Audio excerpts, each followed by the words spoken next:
vocally, you are. Have you carried that on? It's just in you. Do you think that's just God given? It's God given. It is, because you haven't nurtured it, have you? Look, you good or bad, Allah gave me this title, the original nutter. 100%. Like I said, there's many nutters, but there's only one original nutter. Yeah. You know what I mean? But I'm saying, like, you people get confused. They used to think Shy FX is when he's performing or whatever, they put him Shy FX the original nutter, and it's not.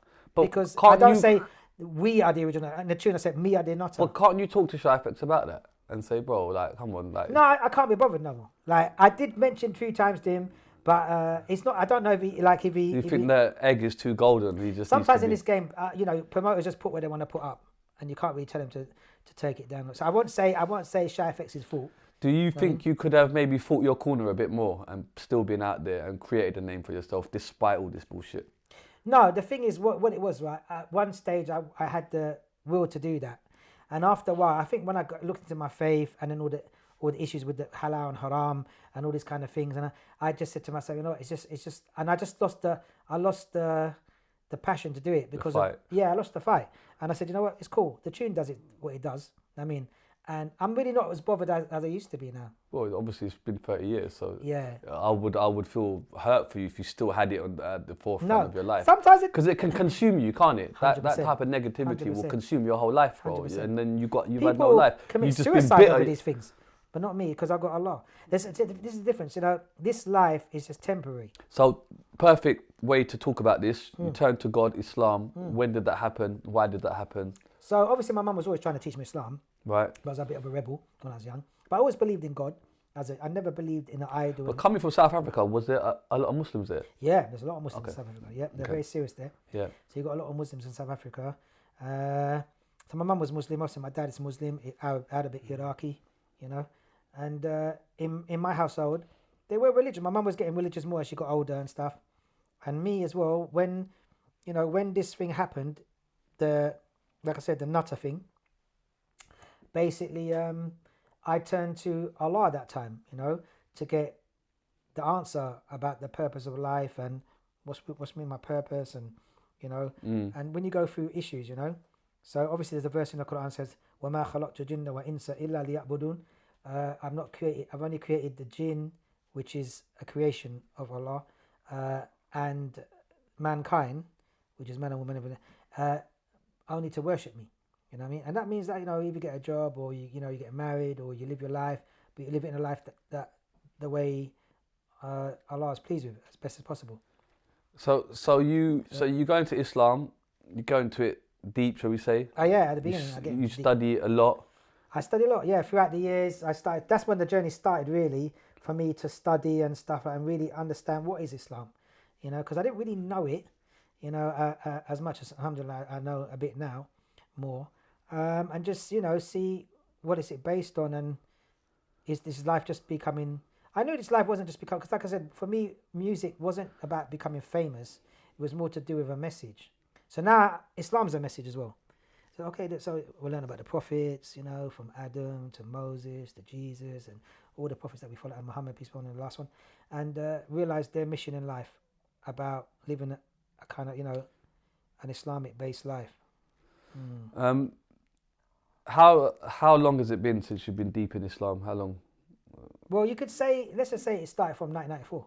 Okay, it's a long time. I was before that as a little bit coming, because it was really funny. I was in my house and was with David Boom at that time because he became Muslim as well. I don't know if he's still Muslim now, but he became Muslim. And some Tablighi, you know, the Tablighi group, they're like a big Muslim set, and they knock on people's doors and stuff, inviting Muslims back to the masjid or the mosque, and they came and knocking on my door, and I would run away from the door, and my mum said, go and answer the door, and I said, okay, let me answer the door. So I answered the door, they say, Salaam alaikum. I'm like, yeah, wa alaikum salam. Where are you? I goes, I'm here, right in front of you. He goes, oh, no, why are you not at the masjid? Oh, yeah.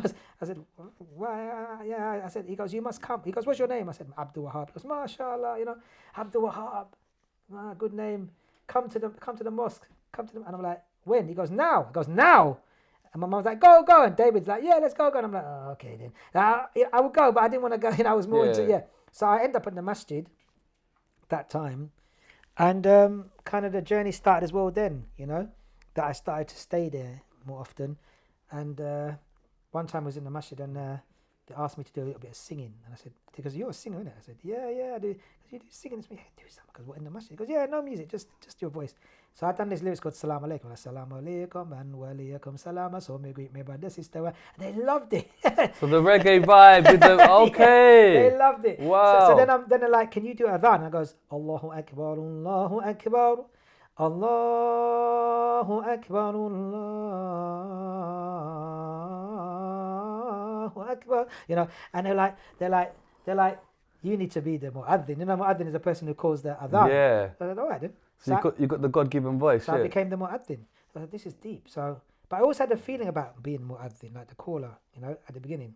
Because there was a dream that was told to me, which I never actually believed. I don't even know now, but there was a dream that was told to me. Anyway, so basically, I started to call the adhan. That's a great honour, isn't it? It's a great honour. Privilege. Adhan is a big title. Yeah. And I do that every Friday as well for the Jummah prayers. You know, like the gathering like how the Christians have on a Sunday, we go on a Friday, Muslims go on a Friday, and I've done that. And then from that as well, I started to obviously memorize Quran and stuff like that. You memorized it? Yeah, starting? Started slowly. How learning the alphabet. How far? Yeah, go on. And stuff like that, because you got to start from the beginning. And then occasionally I would actually sometimes lead the prayer. You know, I wasn't no good at it that time straight away at the beginning. And then but at that time I was still doing music again. Right. I haven't given up music. Was you conflicted then? Because obviously music and Islam. Yeah, I was stunned because I didn't know music was like had opinions on it, like Right. if it was halal, haram, or that kind of thing. You know what I Yeah. mean? So then I would just think, oh, okay, you know,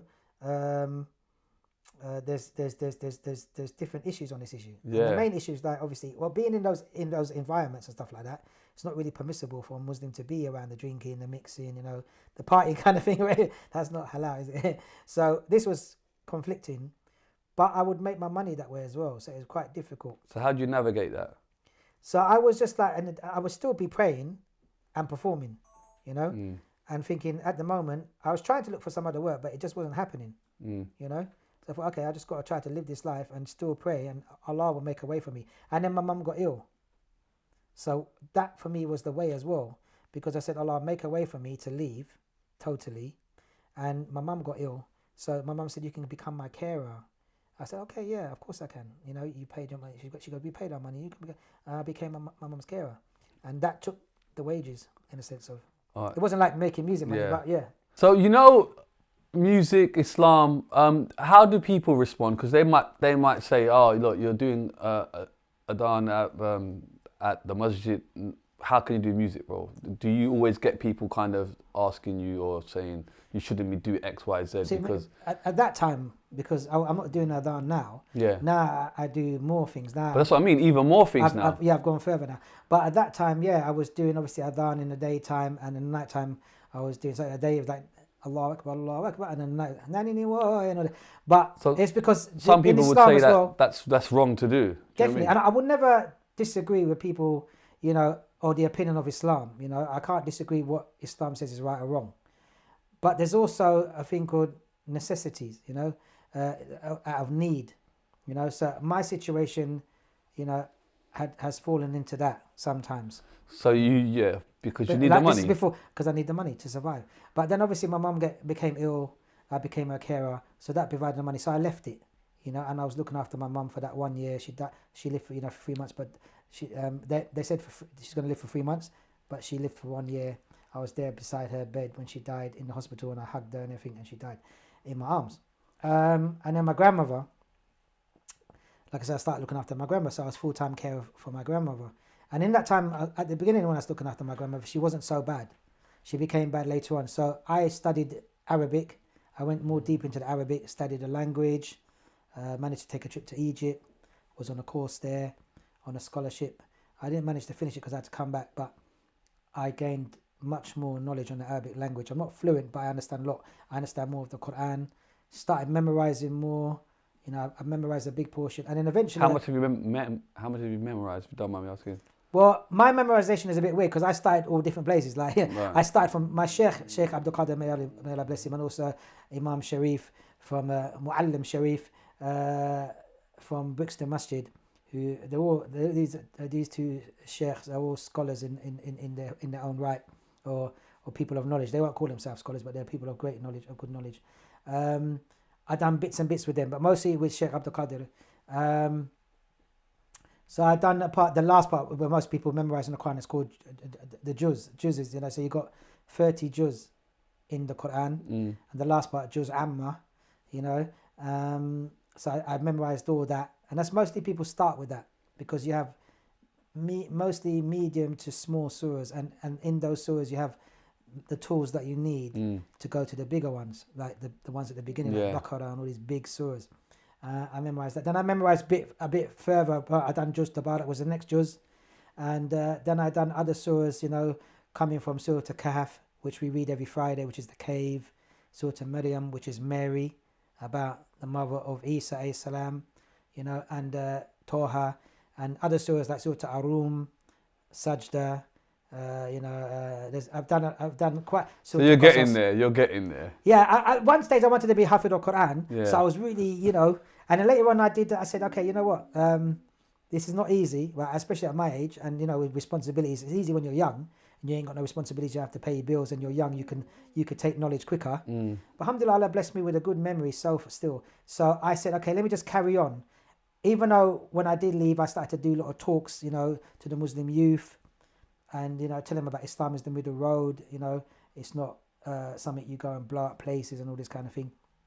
And it's the best way of life. It's better. It's following the Prophet, living that type of life is a good life, and the purpose of life.